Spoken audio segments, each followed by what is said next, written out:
ಕಾರ್ಯಕ್ರಮಕ್ಕೆ ಬಂದಂತ ನಮ್ಮ ಪತ್ರಿಕಾ ಮಿತ್ರ ಅಧ್ಯಕ್ಷರಾದಂತಹ ಶಿವರಾಜ್ ಅವರಿಗೆ ಸ್ವಾಗತವನ್ನು ಕೊಡ್ತಾ ಈ ಕಾರ್ಯಕ್ರಮದಲ್ಲಿ ಉಪಸ್ಥಿತರಿರ್ತಕ್ಕಂಥ ಎಲ್ಲರೂ ಮತ್ತೊಮ್ಮೆ ನಿಮ್ಮ ಶಾಸ್ತ್ರಾಂಗ ನಮಸ್ಕಾರಗಳಿಗೆ ನನ್ನ ಶಾಸ್ತ್ರಾಂಗ ನಮಸ್ಕಾರ ಅರ್ಪಣೆಯನ್ನು ಮಾಡಿ ಪರಮ ಪೂಜ್ಯತೆ ಮತ್ತು ವೇದಿಕೆ ಮೇಲಿರ್ತಕ್ಕಂಥ ಎಲ್ಲ ಗಣ್ಯರಿಗೆ ವಿಶೇಷವಾದಂತಹ ಗೌರವವನ್ನು ಅರ್ಪಣೆ ಮಾಡಿ ನನ್ನ ಮಾತಿಗೆ ವಿರಾಮ ಮಾಡ್ತೀನಿ. ಜೈ ಹಿಂದ್, ಜೈ ಕರ್ನಾಟಕ, ಜೈ ವಾಕರ್.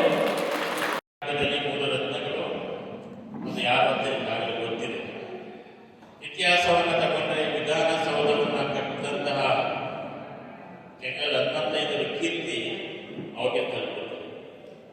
ಆದರೆ ಸಣ್ಣ ಪುಟ್ಟ ವ್ಯತ್ಯಾಸಗಳಿಂದ ಉದ್ಘಾಟನೆ ಮಾಡುವವರೆಗೂ ಅವ್ರು ಇರಲಿಕ್ಕೆ ಉಳಿದೇ ಇರುವಂತಹ ಸಂದರ್ಭಗಳನ್ನು ನಾವು ನೋಡಿದ್ದೀವಿ. ಅದಾದ್ಮೇಲೆ ನಾಡು ಕಂಡಂತಹ ಅಪ್ರತಿಮ ನಾಯಕ, ಮಣ್ಣಿನ ಮಗನಾಗಿ ಇವತ್ತು ಕೂಡ 93 ವರ್ಷಗಳು ಕೂಡ ನಂದು ಕೊನೆಯ ಮಾತು, ಕೊನೆಯ ಅಧಿವೇಶನ, ನಮ್ಮ ಕರ್ನಾಟಕಕ್ಕೆ ಏನಾದರೂ ಮಾಡಿ ಒಂದು ಒಳ್ಳೆಯದನ್ನು ಮಾಡಲಿ ಅಂತೇಳಿ ಕಣ್ಣೀರಾಗಿ ಭಾವುಕರಾಗಿ ಮಾತಾಡುವಂತಹ ದೇವೇಗೌಡರನ್ನ ಕನಸುಗಳನ್ನು ಬೇಕಾದಷ್ಟು ನಾವು ಸ್ವಾರ್ಥಿಗಳಾಗಿ ಬರುವಂಥ ಪ್ರಯತ್ನ ಯಾವತ್ತೂ ಮಾಡಬಹುದು. ಇವತ್ತು ಬೇಲೂರಿನಲ್ಲಿ ಕೆಲವು ಮಾತನ್ನು ಆಡಬೇಕಾಗ್ತದೆ.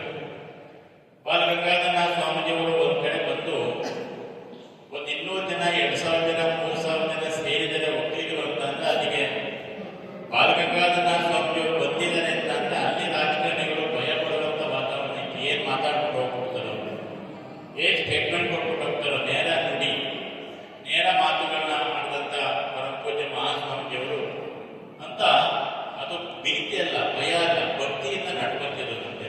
ಇವತ್ತು ನಾವು ಕೂಡ ಎಲ್ಲೋ ಒಂದು ಕಡೆ ಚುನಾವಣೆ ಸಂದರ್ಭದಲ್ಲಿ ಮಾತನ್ನ ಶಂಭುನಾಥ ಸ್ವಾಮಿಗಳು ಆಸಕ್ತಿಯಲ್ಲಿ ಯಾವತ್ತೂ ಮಾತಾಡಬೇಕಿರುತ್ತೆ.